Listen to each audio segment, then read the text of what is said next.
ಬ್ರೇಕ್ನ ನಂತರ ಬೆಂಗಳೂರು ಫಸ್ಟ್ಗೆ ಮತ್ತೆ ಸ್ವಾಗತ. ಬೆಂಗಳೂರಿನಲ್ಲಿ ಮತ್ತೆ ರೌಡಿಗಳು ಅಟ್ಟಹಾಸ ಮೆರೆದಿದ್ದಾರೆ. ಎರಡು ಗುಂಪುಗಳ ನಡುವೆ ನಡೆದ ಮಾರಾಮಾರಿಯಿಂದ ಆಡುಗೋಡಿಯ ರಾಜೇಂದ್ರ ನಗರದ ನಿವಾಸಿಗಳು ಬೆಚ್ಚಿ ಬಿದ್ದಿದ್ದಾರೆ. ಘಟನೆಯಲ್ಲಿ ವಾರ್ಡ್ ಕಾಂಗ್ರೆಸ್ ಮಹಿಳಾ ಘಟಕದ ಅಧ್ಯಕ್ಷೆಯ ಮನೆ ಪೀಠೋಪಕರಣಗಳನ್ನು ಧ್ವಂಸಗೊಳಿಸಿದ್ದಾರೆ. ಬೆಂಗಳೂರಿನ ರಾಜೇಂದ್ರ ನಗರದ ಇಡಬ್ಲ್ಯೂ ಕ್ವಾರ್ಟರ್ಸ್ನಲ್ಲಿ ರೌಡಿ ಜೋಸೆಫ್ ಬಾಬು ಹಾಗೂ ಗಬ್ಬು ವೆಂಕಟೇಶನ ಗ್ಯಾಂಗ್ ಮಧ್ಯೆ ಮಾರಾಮಾರಿ ನಡೆದಿದೆ. ಅವರಷ್ಟಕ್ಕೆ ಅವರು ಹೊಡೆದಾಡಿಕೊಂಡಿದ್ರೆ ಯಾರೂ ತಲೆ ಕೆಡಿಸ್ಕೊಳ್ತಾ ಇರಲಿಲ್ಲ.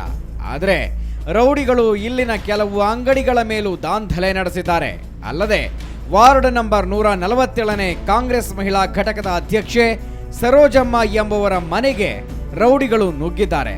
ಮನೆಯಲ್ಲಿದ್ದ ಟಿವಿ, ಫ್ರಿಡ್ಜ್ ಹಾಗೂ ಪೀಠೋಪಕರಣಗಳನ್ನು ಧ್ವಂಸ ಮಾಡಿದ್ದಾರೆ. ಏನಪ್ಪ ಅಂತ ಕೇಳಿದೆ ಅಷ್ಟು ಬೇಗ ನನ್ನ ಮಗ ಅಮ್ಮ ಲಾಂಗ್ ತೊಗೊಂಬರ್ತಾರೆ ಒಳಗೆ ಬಾ ಅಂತೇಳಿ ಹೇಳ್ಕೊಂಬಿಟ್ಟ. ನನಗೆ ಹೇಳ್ಕೊಂಡು ಬಾಕ್ಲು ಹಾಕಿದೆ ಅಷ್ಟೇ ಇನ್ನೇನು ಅವ್ರು ಕೇಳಲಿಲ್ಲ ಮಾಡಲಿಲ್ಲ. ಬಾಕ್ಲು ಲಾಂಗಲ್ಲಿ ಎತ್ತಿ ಹೊಡೆದು ಎಲ್ಲ ಹೊಡೆದು ಹಾಕಿ ಎಲ್ಲ ಮಾಡಿ ದುಡ್ಡು ಕಾಸು ಎಲ್ಲ ಬಾಚ್ಕೊಂಡಿದ್ದು ಆಚೆ ಬಂದ ತಕ್ಷಣ ಬಾಟ್ಲುಗಳು ಎತ್ತಿ ಟಿ ವಿ ಎಲ್ಲ ಹೊಡೆದಾಕ್ತಿದ್ರು, ಫ್ರಿಜ್ಜೆಲ್ಲ ತಳ್ಬಿಟ್ರು. 6 ಮಂದಿ ರೌಡಿಗಳು ಈ ಕೃತ್ಯ ಎಸಗಿದ್ದಾರೆ. ಮನೆಯಲ್ಲಿದ್ದ 2.5 ಲಕ್ಷ ರೂಪಾಯಿ ಕೂಡ ದೋಚಿದ್ದಾರೆ ಅಂತ ದೂರು ದಾಖಲಾಗಿದೆ. ರಾಜಪ್ಪ ಅವರು ಅಲ್ಲಿದ್ದಾರೆ, ಹೋದ್ರು. ಅವ್ರ ಹುಡುಗರು ಇಲ್ಲಿದ್ದಾರೆ. ಅವ್ರ ಹುಡುಗರು ಅವ್ರ ಹೆಸರು ಮಣಿ, ನವೀನು, ಆವಾಗ ನಮ್ಮ ಸ್ಕೂಲ್ರ ಇದ್ದಾರೆ, ಅಂಬ್ರೆಲ್ಲ ಅವ್ರ ಅಣ್ಣ, ಅವರೆಲ್ಲ ಬಂದು 1,10,000 ರೂಪಾಯಿ ಎತ್ಕೊಂಡು ಹೋಗ್ಬಿಟ್ರು. ಟಿ ವಿ ಹೊಡೆದ್ಬಿಟ್ರು. ಇದು ಕಳೆಲ್ಲ ಆದರೆ ಈ ಪ್ರಕರಣದಲ್ಲಿ ಸರೋಜಮ್ಮನ ಕೈವಾಡ ಇದೆ ಅಂತ ಸೈಂಟ್ ಫಿಲೋಮಿನಾ ಆಸ್ಪತ್ರೆಯಲ್ಲಿ ಚಿಕಿತ್ಸೆ ಪಡೆಯುತ್ತಿರುವ ಜೋಸೆಫ್ ಬಾಬು ಕಡೆಯವರು ಪೊಲೀಸರಿಗೆ ದೂರು ಕೊಟ್ಟಿದ್ದಾರೆ. ಸದ್ಯಕ್ಕೆ ಆಡುಗೋಡಿ ಪೊಲೀಸರು ಪ್ರಕರಣ ದಾಖಲಿಸಿಕೊಂಡಿದ್ದಾರೆ. ಅಶ್ವಥ್ ಎಸ್ಎನ್, ಕ್ರೈಮ್ ಬ್ಯೂರೋ, ಸುವರ್ಣ ನ್ಯೂಸ್ 24/7, ಬೆಂಗಳೂರು. ಶಿಕ್ಷಕರ ಸಮಸ್ಯೆ ಸದ್ಯಕ್ಕೆ ಮುಗಿಯೋ ಹಾಗೆ ಕಾಣ್ತಾ ಇಲ್ಲ. ವೇತನ ತಾರತಮ್ಯ, ಚುನಾವಣಾ ಕಾರ್ಯ, ಹೀಗೆ 10 ಸಮಸ್ಯೆಗಳನ್ನು ಎದುರಿಸ್ತಾ ಇರೋ ಶಿಕ್ಷಕರಿಗೆ ಈಗ ಹೊಸ ಪ್ರಾಬ್ಲಮ್ ಶುರುವಾಗಿದೆ. ಅದೇ ದಂಪತಿ ಶಿಕ್ಷಕರ ವರ್ಗಾವಣೆ ಪ್ರಕ್ರಿಯೆ. ವರ್ಗಾವಣೆಗಾಗಿ ದಂಪತಿಗಳು ಈಗ ಮೊದಲಿಗಿಂತ ಹೆಚ್ಚು ಹರಸಾಹಸ ಪಡಬೇಕಾಗಿದೆ. ಹೇಗೆ ಅಂತೀರಾ? ಈ ವರದಿ ನೋಡಿ.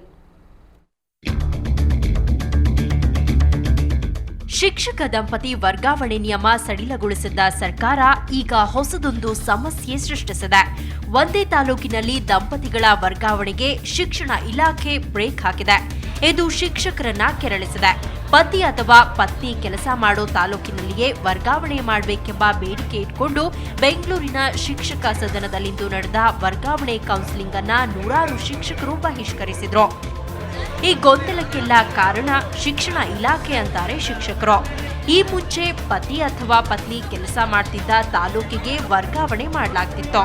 ಸಾಧ್ಯವಾಗದಿದ್ರೆ ಅದೇ ತಾಲೂಕಿನ ಬೇರೊಂದು ಊರಿನ ಶಾಲೆಗೆ ವರ್ಗಾವಣೆ ಮಾಡಲಾಗ್ತಿತ್ತು. ಆದ್ರೀಗ ನಿಯಮಗಳನ್ನ ದಿಢೀರ್ ಬದಲಾಯಿಸಿದ್ದು ಒಂದೇ ತಾಲೂಕಿನಲ್ಲಿ ವರ್ಗಾವಣೆಗೆ ಅವಕಾಶ ಕೊಡ್ತಿಲ್ಲ ಅಂತ ಶಿಕ್ಷಕರು ಆರೋಪಿಸಿದ್ರು. ಅವ್ರ ಗಂಡ ಅಥವಾ ಹೆಂಡತಿ ಯಾವ ತಾಲೂಕಿನಲ್ಲಿದ್ದಾರೆ ಅಲ್ಲಿ ವೇಕೆನ್ಸಿ ಇದ್ರೆ ತಗೊಳ್ಳಿ. ಅಲ್ಲಿ ವೇಕೆನ್ಸಿ ಇಲ್ಲದೆ ಹೋದರೆ ಪಕ್ಕದ ಜಿಲ್ಲೆ ಆಗಿರ್ಬೋದು, ಪಕ್ಕದ ತಾಲೂಕಿನಲ್ಲಿ ತಗೊಳ್ಳೋದಕ್ಕೆ ಅವಕಾಶ ಕೊಟ್ಟಿದ್ದರು. ಈ ಸಾರಿ ನಿಮ್ಮ ಗಂಡ ಅಥವಾ ಹೆಂಡತಿ ಯಾವ ತಾಲೂಕಿನಲ್ಲಿದ್ದಾರೆ ಆ ತಾಲೂಕಿನಲ್ಲಿ ವೇಕೆನ್ಸಿ ಇದ್ದರೂ ಮಾತ್ರ ತಗೋಬೇಕು, ಇಲ್ಲದಿದ್ರೆ ಮನೆಗೆ ಹೋಗಬೇಕು ಅಂತ ಹೇಳ್ತಾ ಇದ್ದಾರೆ. ಇದು ಅನ್ಯಾಯ ಆಗಿದೆ. ಇದರಿಂದ ಭಾಳ ಅನಾನುಕೂಲತೆ ಆಗ್ತಾ ಇದೆ. ನಾವು ಅಲ್ಲಿ ಹೋಗಕ್ಕೆ ಆಗ್ತಾ ಇಲ್ಲ. ಗಂಡ ಹೆಂಡತಿ ಪ್ರಕರಣ ಅಂತ ಕೊಡೋವಂತಹದ್ದು ಯಾವುದು ಕೂಡ ಇದರಲ್ಲಿ ಅನ್ವಯ ಆಗಲ್ಲ. ಭಾಳ ತೊಂದರೆ ಆಗ್ತಾ ಇದೆ. ಅದಕ್ಕೋಸ್ಕರ ಇದನ್ನು ವಾಪಸ್ ತಗೋಬೇಕು. ನಮಗೆ ವಿಭಾಗದಲ್ಲಿ ಎಲ್ಲೇ ಸಿಕ್ಕರೂ ಕೂಡ ನಮಗೆ ತಗೊಳ್ಳೋಕೆ ಅವಕಾಶ ಕೊಡಲಿಕ್ಕೆ. ಈ ಬಾರಿಯ ನಿಯಮದಂತೆ ಒಂದು ತಾಲೂಕಿನಲ್ಲಿ ಹುದ್ದೆ ಖಾಲಿ ಇದ್ರೆ ಮಾತ್ರ ಪತಿ ಅಥವಾ ಪತ್ನಿಗೆ ವರ್ಗಾವಣೆ ಭಾಗ್ಯ. ಒಂದೊಮ್ಮೆ ಆ ತಾಲೂಕಿನಲ್ಲಿ ಹುದ್ದೆ ಖಾಲಿ ಇಲ್ಲ ಅಂದ್ರೆ ವರ್ಗಾವಣೆಗೂ ಕೋಕ್. 2001ರಿಂದ ನಂತರ ಅವರು ಅಪಾಯಿಂಟ್ ಆಗಿದ್ರೆ ತಾಲೂಕಿಗೆ ಇದು ಯೂನಿಟ್, ಆ ತಾಲೂಕಲ್ಲೇ ತಗೋಬೇಕು. ಅವರು 2001ಕ್ಕಿಂತ ಮೊದಲು ಅವ್ರು ಅಪಾಯಿಂಟ್ ಆಗಿದ್ರೆ ಡಿಸ್ಟ್ರಿಕ್ಟ್ ಇದು ಯೂನಿಟ್, ಅವಾಗ ಡಿಸ್ಟ್ರಿಕ್ಟಲ್ಲಿ ತಗೋಬೋದು. ಸೊ ಆ ಇದ್ರ ಮೇಲೆ ಅದು ಡಿಪೆಂಡ್ ಆಗುತ್ತೆ. ಅದು ಅವ್ರಿಗೆ ಅರ್ಥ ಆಗ್ತಾ ಇಲ್ಲ. ಅರ್ಥ ಹೇಳಿದ್ರು ಕೂಡ ಅರ್ಥ ಮಾಡ್ಕೊಳ್ತಾ ಇಲ್ಲ. ಒಟ್ನಲ್ಲಿ ಶಿಕ್ಷಕ ದಂಪತಿಯ ವರ್ಗಾವಣೆ ನಿಯಮವೇ ಗೊಂದಲಮಯವಾಗಿದೆ. ಇಲಾಖೆ ಸಹ ಈ ಬಗ್ಗೆ ಶಿಕ್ಷಕರಿಗೆ ಸರಿಯಾದ ಮಾಹಿತಿಯನ್ನ ಕೊಡ್ತಾ ಇಲ್ಲ.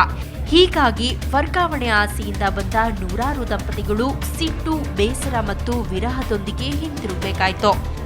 ಮಸೂದ್, ಸುವರ್ಣ ನ್ಯೂಸ್ 24/7, ಬೆಂಗಳೂರು. ಇಂದು ಶನೇಶ್ವರ ಜಯಂತಿ. ಎಲ್ಲ ಶನೀಶ್ವರ ದೇವಾಲಯಗಳಲ್ಲಿ ಪೂಜೆ, ಹೋಮ, ಹವನಗಳು ನಡೆದವು.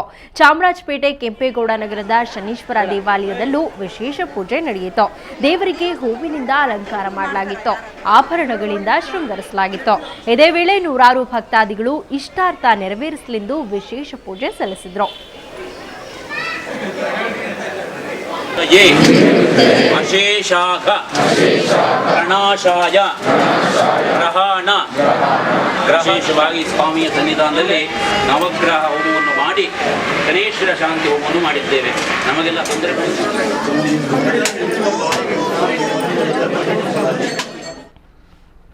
ಕರ್ನಾಟಕದಲ್ಲಿ ಇವತ್ತು ಚಿನ್ನದ ದರ ಹೇಗಿದೆ ನೋಡೋಣ.